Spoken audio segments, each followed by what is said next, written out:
No queremos este narcogobierno, esta corrupción. Y vamos a vencer. Maduro, tu poder se acabó. ¿Qué quiere Venezuela? ¡Libertad! ¿Cuál otro? Tú tienes que estar como acostado, ¿verdad? Mamá huevo.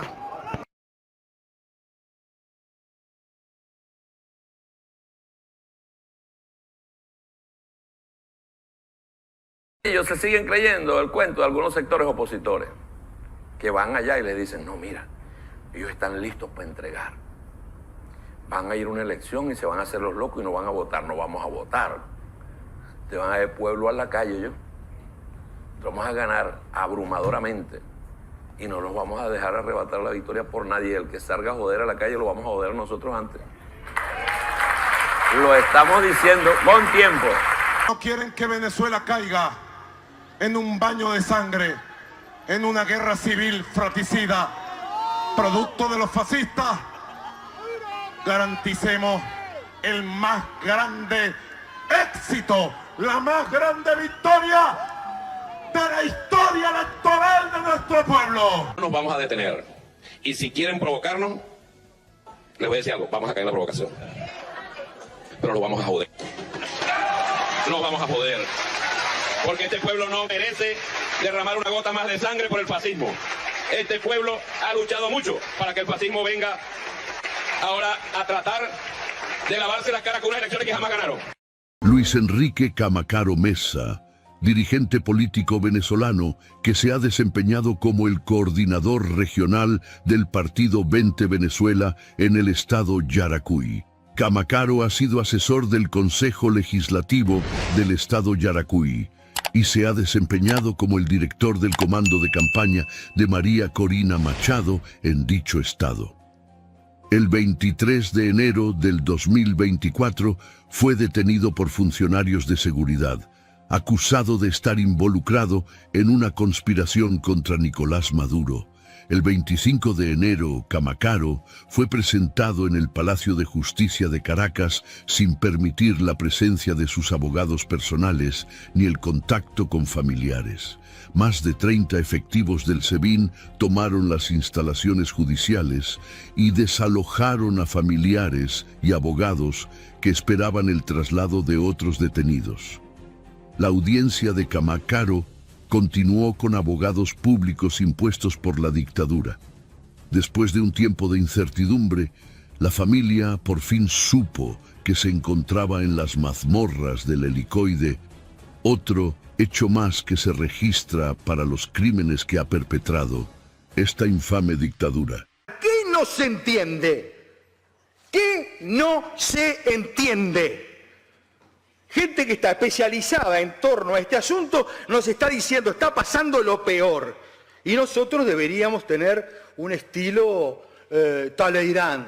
No lo tenemos que tener. Estamos ante una dictadura oprobiosa. Estamos ante lo peor que le ha pasado al continente mucho tiempo y esto lo tenemos que enfrentar sin mucha retórica, muchachos. Acá nadie tiene el manual de cómo se sale de las dictaduras, pero no se sale felicitándolas. Se sale con actitud inquisitiva. Se sale teniendo mayorías en la comunidad internacional que replican el mismo cántico, que dicen exactamente lo mismo y que quizás no encuentren ese camino que algunos creen que pueden encontrar. Si algunos creen que lo pueden encontrar, ese camino de decirle a un dictador, mire señor, váyase, yo aplaudo. Yo aplaudo, pero no conozco dictadores que se vayan de manera entusiasta y con simpatía. La violación sistemática de los derechos humanos bajo el régimen dictatorial de Nicolás Maduro en Venezuela es una de las más graves crisis contemporáneas en América Latina. Desde que asumió el poder en 2013, tras la muerte de Hugo Chávez, Maduro ha liderado un gobierno marcado por el autoritarismo, la represión y el colapso institucional. Estas violaciones afectan no solo los derechos civiles y políticos, sino también los derechos económicos, sociales y culturales, dejando al país en una crisis humanitaria sin precedentes. El régimen de Maduro ha utilizado la represión política como una herramienta fundamental para mantenerse en el poder. Los opositores políticos, activistas, periodistas y ciudadanos que expresan su disidencia son frecuentemente víctimas de acoso, intimidación y detenciones arbitrarias. Líderes opositores como Leopoldo López y Juan Guaidó han sido perseguidos, detenidos y sometidos a procesos judiciales sin las garantías del debido proceso. Las fuerzas de seguridad del Estado, incluyendo a la Guardia Nacional Bolivariana, GNB, el Servicio Bolivariano de Inteligencia Nacional, SEBIN, y la Policía Nacional Bolivariana, PNB, han sido acusadas de cometer graves abusos. Estas incluyen torturas, tratos inhumanos y degradantes, y desapariciones forzadas. Las organizaciones de derechos humanos, tanto nacionales como internacionales, han documentado extensamente estos crímenes, señalando la falta de rendición de cuentas por parte del Estado.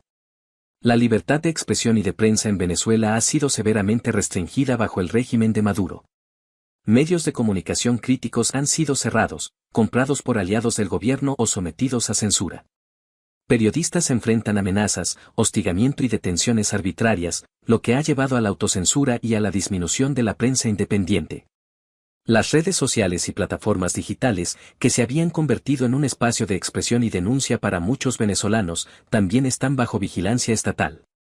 El gobierno ha bloqueado sitios web, restringido el acceso a plataformas y vigilado la actividad en línea de los ciudadanos para controlar la narrativa y silenciar las críticas. La crisis económica en Venezuela, exacerbada por la mala gestión y la corrupción del gobierno, ha tenido un impacto devastador en los derechos económicos, sociales y culturales de la población. La escasez de alimentos, medicinas y productos básicos es generalizada, lo que ha resultado en una crisis humanitaria de gran escala. Los venezolanos sufren de desnutrición, falta de atención médica adecuada y pobreza extrema. El colapso del sistema de salud es especialmente alarmante. Los hospitales carecen de los suministros médicos más esenciales, lo que ha llevado a un aumento en las muertes por enfermedades tratables.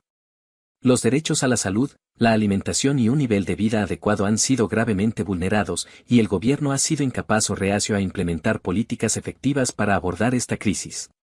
Las protestas han sido una constante en Venezuela desde que comenzó la crisis. Sin embargo, el gobierno de Maduro ha respondido a estas manifestaciones con violencia y represión. Las fuerzas de seguridad han utilizado armas letales contra manifestantes, han realizado arrestos masivos y han torturado a aquellos que han sido detenidos. Estas acciones han resultado en la muerte de cientos de personas y miles de heridos. Las organizaciones de derechos humanos han denunciado el uso desproporcionado de la fuerza y el asesinato de manifestantes por parte de las fuerzas del Estado. Además, los casos de desapariciones forzadas y detenciones sin juicio justo se han vuelto comunes, agravando la situación de violación sistemática de los derechos civiles. La crisis humanitaria y la represión política han forzado a millones de venezolanos a abandonar su país en busca de refugio. Esta migración masiva ha creado una de las mayores crisis de refugiados en la región, afectando a países vecinos como Colombia, Brasil y Perú. Los migrantes enfrentan condiciones extremadamente difíciles, muchas veces expuestos a la explotación y a violaciones de sus derechos humanos en los países de destino. El régimen de Nicolás Maduro ha sido responsable de la sistemática violación de los derechos humanos en Venezuela. La represión política, la restricción de libertades civiles, la crisis humanitaria y el uso desmedido de la fuerza contra manifestantes son solo algunos de los ejemplos de cómo se ha desmantelado el Estado de Derecho en el país. La comunidad internacional ha denunciado estos abusos, pero la respuesta ha sido insuficiente para detener la continua degradación de los derechos fundamentales en Venezuela. Para los venezolanos, la lucha por la justicia, la democracia y el respeto a los derechos humanos continúa siendo urgente y necesaria. María Corina Machado ha emergido como una figura clave en la política venezolana, ganando fuerza como líder tras la derrota de Nicolás Maduro en las elecciones populares del 28 de julio de 2024. Su posicionamiento como líder de la oposición fue reforzado por su discurso valiente y su constante lucha por el restablecimiento de la democracia y el respeto a los derechos humanos en Venezuela. Durante años, Machado ha sido una de las voces más firmes contra el chavismo, denunciando los abusos del régimen y promoviendo una visión de país basada en la libertad, el progreso y el respeto a las instituciones. Con el colapso del poder de Maduro, su liderazgo ha sido vital en la reconstrucción de la institucionalidad y la unidad del país. Su capacidad para articular una agenda política coherente y para movilizar a diferentes sectores de la sociedad la han consolidado como una figura de referencia en el escenario post-Maduro. Su rol va más allá de la oposición, ahora es vista como la líder de un proceso de transición hacia una democracia más plena. Al frente de una coalición de fuerzas democráticas, su prioridad ha sido fortalecer las instituciones, restaurar el Estado de Derecho y encaminar al país hacia la estabilidad económica. La legitimidad que le otorgan los sectores democráticos y la confianza de la comunidad internacional posicionan a María Corina Machado como una de las figuras más influyentes en el renacimiento político de Venezuela, marcando un nuevo capítulo en la historia del país. La posibilidad de una intervención del grupo Blackwater, ahora conocido como Academy, en Venezuela ha generado un debate sobre la necesidad de medidas drásticas ante la lentitud de las acciones diplomáticas para lograr la salida del régimen dictatorial de Nicolás Maduro. Tras años de sanciones, diálogos fallidos y presiones internacionales, el régimen continúa aferrado al poder, con violaciones sistemáticas de derechos humanos y una crisis humanitaria en aumento. Para muchos, la intervención de un grupo militar privado como Blackwater podría ser vista como una solución ante la ineficacia de las vías diplomáticas. Blackwater, con su experiencia en zonas de conflicto, podría ofrecer una intervención rápida y eficiente que altere el equilibrio de poder en Venezuela. La ventaja de emplear una fuerza privada radica en su capacidad para operar sin las mismas restricciones políticas que limitan a los estados, permitiendo una acción directa que aceleraría la salida de Maduro. Además, en un contexto en el que las Fuerzas Armadas venezolanas están profundamente vinculadas al régimen, una intervención externa podría ser vista como un catalizador para fracturar ese apoyo militar y facilitar una transición de poder. Ya casi Venezuela. Diosdado, esto va a ser muy incómodo para ti. Pero te voy a decir algo, que es lo único que yo sí voy a revelar. Es lo único que yo sí voy a revelar. Ya alguien hizo una donación para una persona, ya pagó para sacar a una persona. Ya alguien dijo, aquí está la plata. Tanta cantidad de millones. Aquí la pongo yo, ya está disponible. Ya alguien sí ya lo hizo. Ya hubo alguien pesadísimo que donó un dinero. Ahora, ¿quién es el nombre de esa persona cuando se donó ese dinero? Bueno, Diosdado, hay derecho a quitarse los pañales, hay derecho. Hay derecho.